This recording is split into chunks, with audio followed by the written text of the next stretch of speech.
This year, during a Western Lake Erie Basin farmer led group annual meeting, we took a group field trip to check out a restored wetland implemented in an agricultural field in Clayton, Michigan.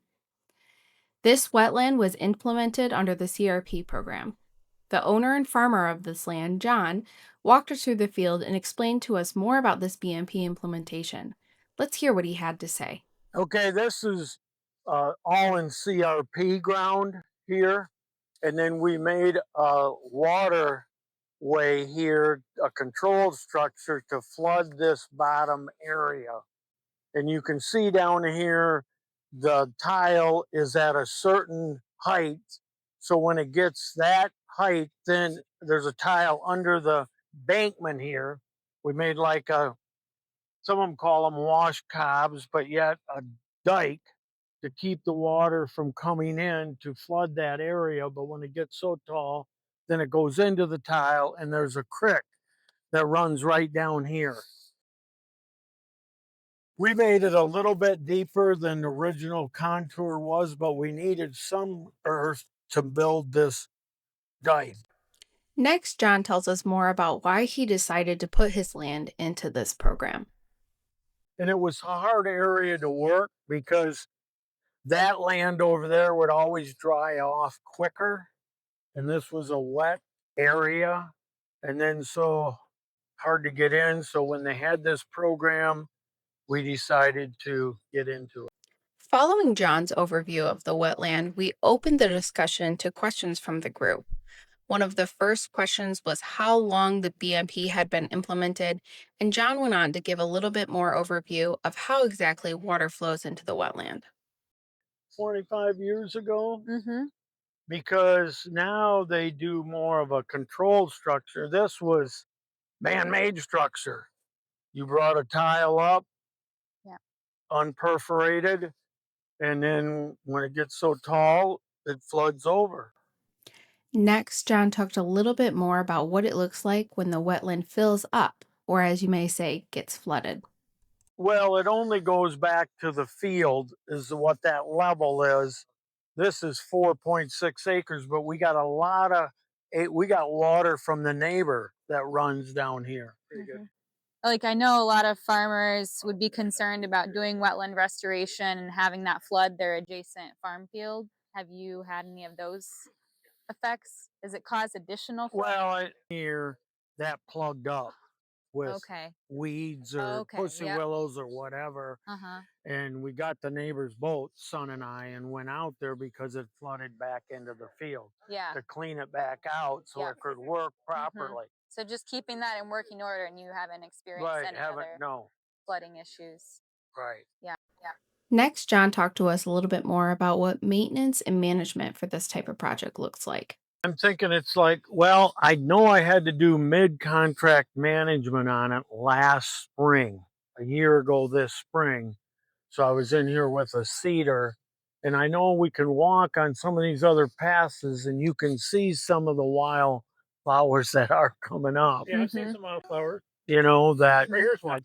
I think it did work, you know, right. It got shredded over, but Killed it. right. The main thing is maintaining it, but sometimes no see, no do nothing, okay? But you should look at it at least once or twice, you know. Keep an eye on it. Next, the conversation led into what makes a field qualifying for an implementation practice like this under the CRP program. Lenawee Conservation District employee Allegra jumped in to answer that question. Restoration specifically, you do have to have qualifying like wetland hydric soils present. You know, they look at what kind of if it wasn't cropped, they would look at what kind of vegetation is there. Is it wetland vegetation? It would restore hydrology. So yeah, that's it has to be kind of eligible suitability to get funded for the restoration of it. Yeah, typically a true wetland restoration. It was a hydric soil. It was a wetland at one time. It's been altered to convert it to a different land use. Who you're hearing from now is Jason, a local NRCS employee, and he goes on to talk more about the CRP program and how you can get funded for projects under them, like this one. But we still have CRP. We still have high priority type practices, filter strips, waterways, erosion control, windbreaks, those types of things, wetland restorations. That's a continuous sign up. So you don't have to wait for an open period to come along. You go in the office and say, hey, I got a ditch. I'd like to put a filter strip on it. And as long as they have money, you get signed up. And it meets the eligibility requirements. Mm-hmm. So for the ground taken out of production, so say this was all a crop field and John came in and put this whole area. So you have your wetland area, even though there's not much water in it today, your inundated area, and then you have the buffer area around it, the grass strip. Basically, it's the buffer, and so that is based on your three predominant soil types in the field, and then every soil type in the county has a soil rental rate that's tied to it. So the ground that's taken out of production, you get an annual payment based on that soil rental rate, along with cost share to put the practices in. And some of the more high priority type practices like filter strips and waterways and windbreaks and wetland restorations and those types of practices, it can be up to 90% cost share. So it can be a pretty significant portion of the payment. As we headed out for the day, Jason gave us a good reminder of why these conservation practices like BMPs matter so much, especially in an area like the Western Lake Erie Basin that is surrounded by fresh water but facing water quality issues on a daily basis. So Western Lake Erie Basin, if you're all familiar with the issues facing Lake Erie and drinking, the water quality issues, algal blooms, so they a lot of focus, a lot of resources that we put into this area to put in those practices that will have the most benefit.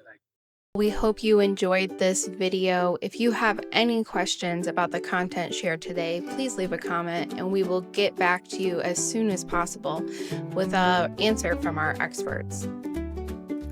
Well, that is all we have for you today, and we hope that you'll consider joining us next time for our Western Lake Erie Basin farmer-led group meeting. For more information about the group or to see when our next event is, please go to waterqualityfarming.org.